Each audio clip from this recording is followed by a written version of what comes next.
Ya, pemirsa kembali di Bincang Virtual dan kita sudah memasuki segmen terakhir untuk Bincang Virtual kali ini. Pak Hermawan, saya ingin meminta dari Pak Hermawan closing statement-nya apa langkah-langkah konkret yang harus kita lakukan untuk menghadapi second wave sementara kita saat ini masih berada di gelombang pertama ya. Ya, baik Mbak Tasya, yang ingin saya sampaikan kita sedang mengalami transisi banyak hal karena juga adanya transisi epidemiologi ini. Maka itu transisi kebijakan menjadi hulu dari persoalan. Menyangkut transisi kebijakan ini kami ingin mengharapkan peran yang optimal tidak hanya dari pemerintah tapi juga dari legislator kita termasuk Bu Sondang beserta fraksi PDIP di parlemen. Contoh dari transisi kebijakan ini menyangkut penanganan kesehatan yang tidak hanya COVID-19 tetapi dampak dari COVID-19 ini memukul capaian-capaian kesehatan yang lain.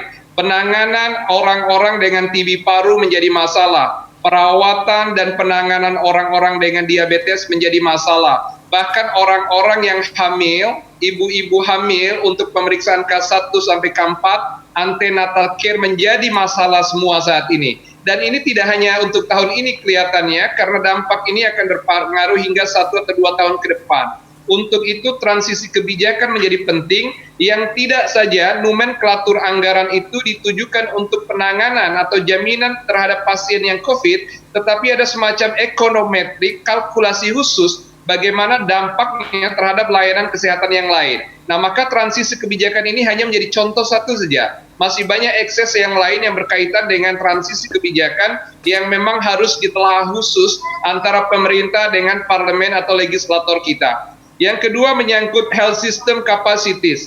Di samping yang existing, yang ingin kita lakukan adanya strengthening health system, penguatan sistem kesehatan, seperti peran BUMN beserta jejaringnya seperti Pertamina dan Pertamedika ini luar biasa besar manfaatnya. Kami tadi menyimak betapa Bu Fatimah menceritakan apa yang sedang dilakukan di Pertamedika, adanya research yang sifatnya kolaboratif, baik yang sifatnya clinical trial maupun sistem. Tapi kalau boleh Bu Fatimah saya usulkan satu lagi.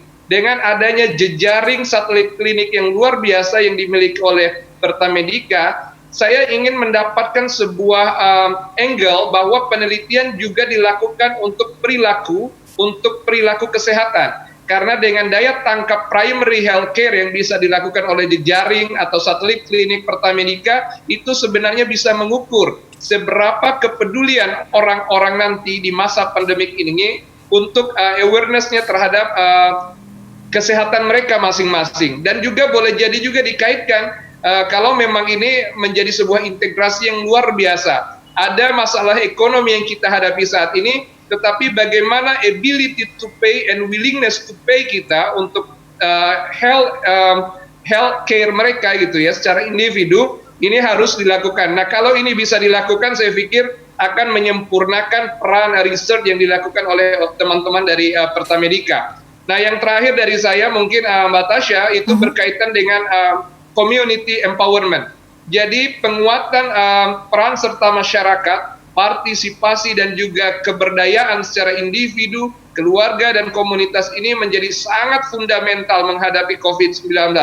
Adanya kebijakan itu adalah kewajiban pemerintah sebagai instrumen negara, tetapi awareness, kesadaran individu itu adalah yang menyangkut keselamatan kita juga secara komunitas atau secara masyarakat. Maka pemerintah, kita semua stakeholders seperti BUMN, private sector juga harus bahu-membahu memfasilitasi, menstimulus, mengedukasi dan mendampingi masyarakat untuk betul-betul menguatkan daya tahan mereka secara individu dan kelompok sehingga early warning system dan juga primary prevention itu terjadi. Nah, kalau kita melakukan ini dengan kesadaran dan juga inisiatif yang kolaboratif, insya Allah puncak kasus kita pertama bisa kita lewati dan mudah-mudahan tidak terjadi yang kita sebut dengan second or third wave itu. Kira-kira demikian Mbak Tasya, sehat selalu untuk kita semua. Amin.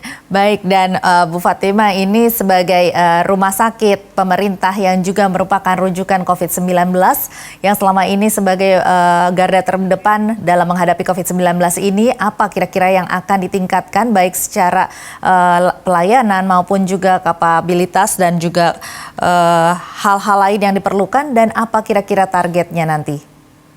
Ya, terima kasih Mbak Natasha. Jadi yang harus kita pikirkan itu adalah lesson learn.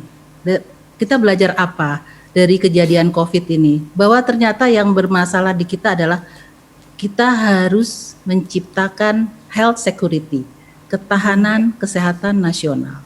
Apa yang kita belajar kemarin itu dengan adanya ban dari beberapa negara, kita tidak bisa memiliki bahan dasar untuk membuat obat.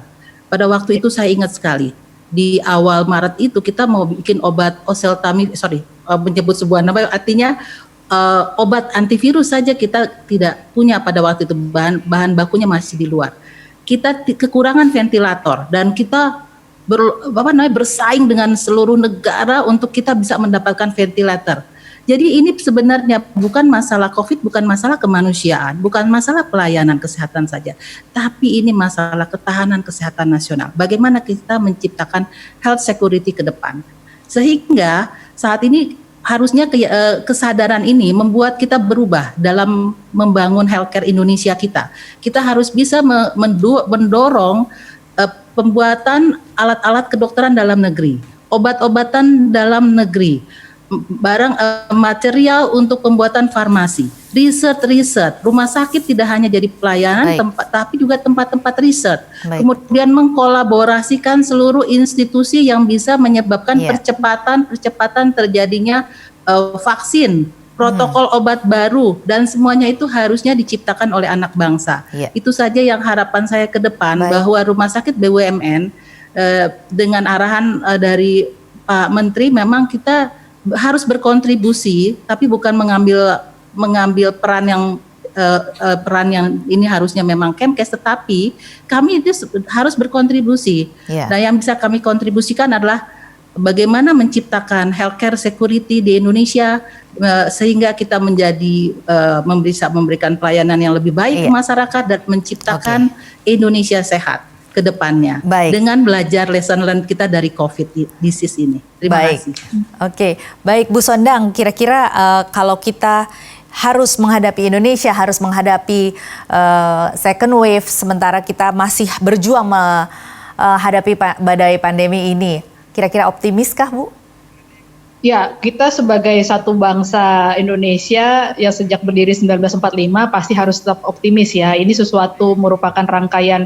Dan ini bukan cuma negara kita kok yang mengalami, seluruh dunia mengalami. Artinya kalau negara lain bisa melewatinya, apalagi kita gitu ya. Dan saya menanggapi dengan yang tadi disampaikan oleh Ibu di Rut Pertamedika, Ibu Fatemah, bahwa health security itu memang terlupakan untuk kita.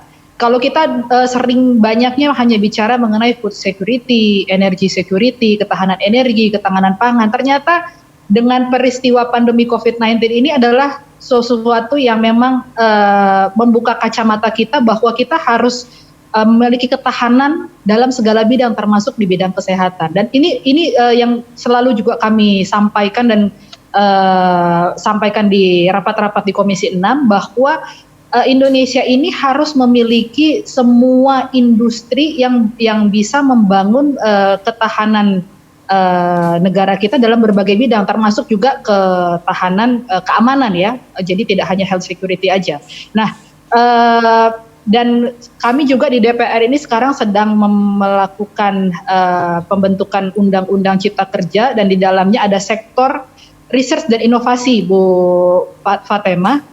Nah, di sana bagaimana kami juga meminta kepada perusahaan-perusahaan BUMN untuk ikut berkontribusi dalam riset dan inovasi di Indonesia. Apakah misalnya berapa persen daripada dividen yang dihasilkan nanti dari perusahaan-perusahaan BUMN itu harus dialokasikan untuk kebutuhan riset dan inovasi, begitu. Nah, kemudian itu betul sekali yang disampaikan tadi juga oleh Ibu Fatemah, bagaimana ternyata bahan baku obat kita harus semuanya masih impor dari luar negeri, dan pada saat di negara sana membutuhkan ya kita mendapatkan sisa dari bagian kuota yang sudah mereka kerjakan, begitu. Nah, bagaimana kita membangun industri bahan baku dalam negara kita, gitu. Itu sangat-sangat penting sekali untuk membentuk satu hilirisasi industri, tidak hanya hulunya kita pegang, tetapi hilirisasinya juga ada di dalam negeri. Nah, ini kami mendorong sekali bagaimana kemarin kami rapat dengan Pertamina, dengan Ibu Nike, yang sedang membangun kilang, dan di sana juga akan terbentuk hilirisasi petrokimia yang bisa nanti merupakan salah satu bahan industri obat kita begitu. Dan juga macam-macam untuk alat-alat kesehatan lainnya. Jangan lagi lah ventilator kita impor. Sudah bisa kok dari ITB kemarin BPPT, ITB, ITC, ITS sudah bisa semuanya membuat alat-alat kesehatan. Dan ini merupakan satu momen kebangkitan. Sudah nanti dalam negeri tercukupi ya kita ekspor gitu alat-alat kesehatan tadi, obat-obat tadi. Begitu. Nah, jadi saya sangat senang sekali dengan diskusi kita pada malam hari ini. Ini merupakan membuat sebuah energi baru kita, khususnya untuk saya sendiri untuk bisa berjuang di parlemen untuk menyuarakan kebutuhan-kebutuhan kepada masyarakat, 260 juta masyarakat. Terima kasih Bu Fatemah, Bu Dirut, dan juga Pak Hermawan Saputra. Baik, dan juga terima kasih. Nusantara TV. Ya, dan tentunya kita mengharapkan dengan semua kerjasama dari seluruh pihak kita bisa menghadapi badai pandemi ini, dan juga mudah-mudahan tidak terjadi second wave, tetapi kita kalau sampai terjadi second wave tentunya kita sudah siap. Baik, terima kasih Pak Hermawan Saputra, Ibu Sondang, dan juga Ibu Fatemah. Terima kasih sudah bergabung bersama kami di Bincang Virtual. Dan pemirsa, sampai di sini Bincang Virtual episode kali ini. Saya Tasya Felder dan tim yang bertugas undur diri. Terima kasih, sampai jumpa.